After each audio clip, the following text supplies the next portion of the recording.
Hi everyone, it's David Kelly from oydomains, and today I'm going to answer one of the most common questions I get asked: what makes a good domain name?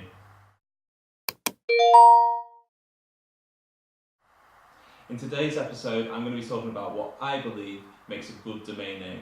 I'm going to identify a number of key characteristics that I believe have the makeup of a great domain name. So let's get started. First on the list, easy to remember.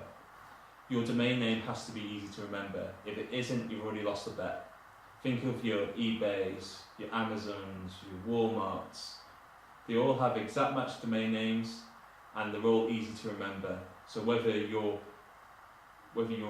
listening to it on the radio, or you're watching a TV commercial, or you see it on a banner, you know exactly what the name is, you can remember it and go home, type it in, and people can build an association with it.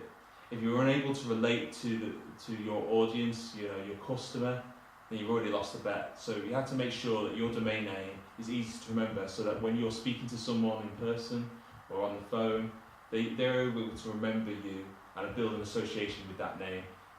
If you don't have that, then you've already lost a lot of people that potentially could reach. So consider this when you're buying a domain name. Next on the list relates to my previous point. It's about domain name length. So the shorter the better. So I identified just before about eBay, Amazon, Walmart. They're all less than 10 characters. People are going to forget things that's anything longer than, on average, 12 characters, unless it's a really snappy 2-word domain, for example. So try and keep your name as short as possible, because the best brands are usually we have shorter names.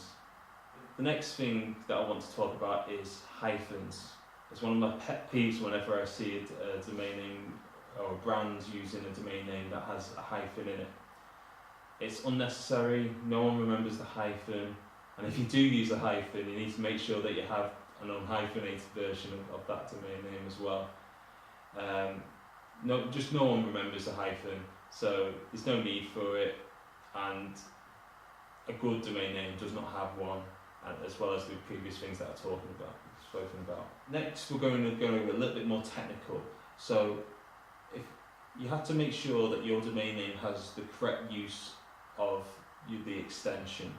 So when I say extension, I mean like the .com, the .co.uk, the .net, the .shop, .london, etc. You need to make sure that whatever's on the left-hand side of that dot makes sense of what sits on the right-hand side of that dot. So for example, if you think of a more geo-based domain name, so if supposing you had a shop in London and you wanted to use .london, for example, if you used your shop name .london, that makes sense. It's the same with like if you had a shop and you had a .com, for example. But if, for example, you wanted to set up use a domain name, for example, Portugal.London, it makes no sense at all. And you'd be surprised how many people use the wrong extension for just having the keywords part of the domain. It doesn't make sense. People can't relate to it. You'll reduce the chance of conversion. So make sure you consider this when you're actually buying your domain name. Next on the list is domain name age. It's not necessarily relevant for anyone that's registering a new domain name, but if you're looking to acquire one, there may well, like anything with age, it tells its own story. The site, the domain name might have been used for something previously, and it has a bit of nostalgia, a bit of prestige. When you have a domain that's been registered for a while, it means that it's been around for a little bit.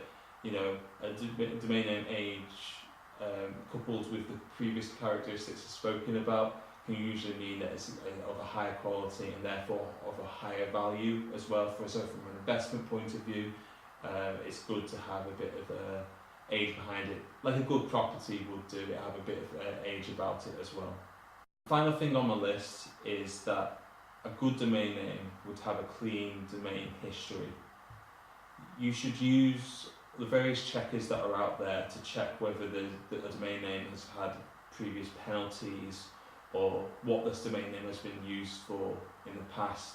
If, for example, it has been used for if it has been used for, let's for example, like a pornography site, and you're looking to establish a genuine business, for example, that's a domain name that you probably won't want to consider for your new brand. The same for if you, for example, a previous owner had used the domain name and jeopardised or been penalised by Google, for example, for breaking the rules, and the domain name has got a penalty against it, it will restrict your ability to rank that domain name in terms of SEO, especially on Google. So make sure you check these things and do use due diligence when you're buying a domain name. But a good domain name will have a clean history that you can rely on, and you can move forward with your brand. Oh, and before I forget, check your backlinks.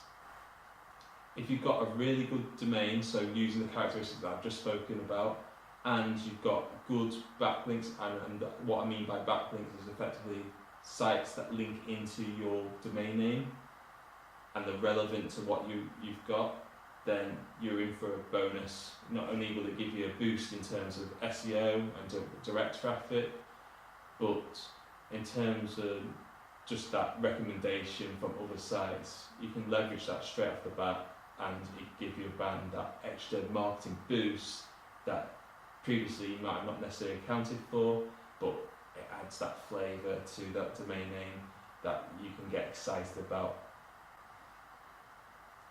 So we've talked about the key characteristics today. I hope you found it useful. If you have, make sure you drop a like on this video and leave any comments and questions below. I look forward to seeing you next time. Take care. Bye.